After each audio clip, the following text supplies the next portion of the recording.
இலங்கை தமிழ் அரசியல் பரப்பிலே ஒற்றுமை குறித்த பேச்சுக்கள் தொடர்ச்சியாக காணப்படுகின்றன. கருத்து வேற்றுமைகள் என்பது இயல்பானதாகும். நடைமுறையில் வேற்றுமையில் ஒற்றுமை என்ற ஒரு கோணத்தில் பயணிப்பது மட்டுமே சாத்தியமானதாகும்.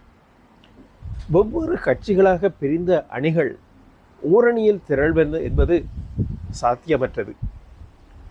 இலங்கை தமிழ் சிங்கள பரப்புகளிலே மேற்கத்திய நாடுகளை எப்பொழுதுமே உதாரணமாக சொல்கின்ற ஒரு பாரம்பரியம் காணப்படுகின்றது. அந்த மேற்கத்திய நாடுகளை எடுத்துக்கொண்டால் அங்கு சித்தாந்த ரீதியான மாறுபாடுகள் இருந்தாலும் கூட ஆட்சி அதிகாரம் என்று வரும்பொழுது, தேசம் என்று வரும்பொழுது கட்சிகள் ஒன்றிணைந்து செயற்படுகின்றன. இங்கு நியூசிலாந்தில் எடுத்துக்கொண்டால் வலதுசாரி கட்சிகளும் இடதுசாரி கட்சிகளும் மக்கள் தெளிவான ஒரு முடிவை வழங்காத தேர்தல்களிலே ஒன்றுபட்டு ஆட்சியை அமைக்கின்ற சூழல் காணப்படுகின்றது. ஆஸ்திரேலியாவில் எடுத்துக்கொண்டாலும் கூட அப்படியான ஒரு சூழலை காண முடிகின்றது. பிரித்தானியா, அமெரிக்கா போன்ற நாடுகளிலே கூட இப்படியான நடைமுறைகள் காணப்படுகின்றன. ஆக எல்லோரும் ஒன்றுபட்டு ஒருமித்து ஒரே குடையின் கீழ் செயற்படுவது என்பது எங்குமே சாத்தியமற்றதாகும்.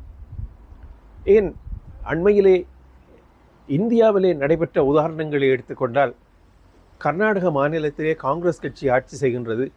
அங்கு 5 ஆண்டு பதவிக்காலத்திலே 2.5 ஆண்டுகளுக்கு ஒரு முதல்வர் என்ற ஏற்பாட்டின்படிதான் ஆட்சி அதிகாரத்தை காங்கிரஸ் கட்சி பதவியேற்றுக் கொண்டது. சித்தராமையா அவர்கள் முதல்வராக இருந்தார். 2.5 ஆண்டுகள் முடிந்த பின்னர் அடுத்தவரை தெரிவு செய்ய வேண்டிய ஒரு சூழல் காணப்பட்டது. DK சிவகுமார் அவர்கள் தற்போது முதலமைச்சராக தெரிவு செய்யப்பட்டிருக்கின்றார். ஆக இந்த முரண்பாடுகளிடையே கூட அங்கே விட்டு கொடுப்புகளுடன் அதிகாரத்தை பகிர்ந்து கொண்டிருக்கின்றார்கள். கேரளாவிலே அண்மையிலே காங்கிரஸ் கட்சி ஆட்சி அமைத்து கொண்டது. காங்கிரஸ் மேலிடத்திற்கு பிடித்தமானவர்களை கேரளாவிலே முதலமைச்சராக நியமிக்க வேண்டும் என்று காங்கிரஸ் தலைமை விரும்பியது. ஆனாலும் கூட மாநிலத்திலே இருக்கக்கூடிய மாற்று அணிகள் கடுமையான எதிர்ப்பை தெரிவித்தன, முரண்பாடுகள் ஏற்பட்டன. ஆனால் இறுதியில் ஒரு இணக்கப்பாடு ஏற்பட்டு ஆட்சி அதிகாரத்தை காங்கிரஸ் கைப்பற்றி கொண்டது. ஆக இந்த ஆட்சி அதிகாரத்தில் மக்கள் சேவையில் கருத்து வேறுபாடுகள் ஏற்படுவதும் முரண்பாடுகள் ஏற்படுவதும் இயல்பானதாகும். ஆக ஓரணியில் திரண்டுதான் ஒரு அரசியல் பரப்பை செயற்படுத்த முடியும் என்னும் இலங்கை தமிழ் மக்களின் மட்டுமல்ல, இலங்கை தமிழ் அரசியல்வாதிகளின் சிந்தனை எவ்வளவு தூரம் சரியானது என்ற கேள்வியை கேட்டுக்கொள்ள வேண்டிய தருணம் இதுவாகும்.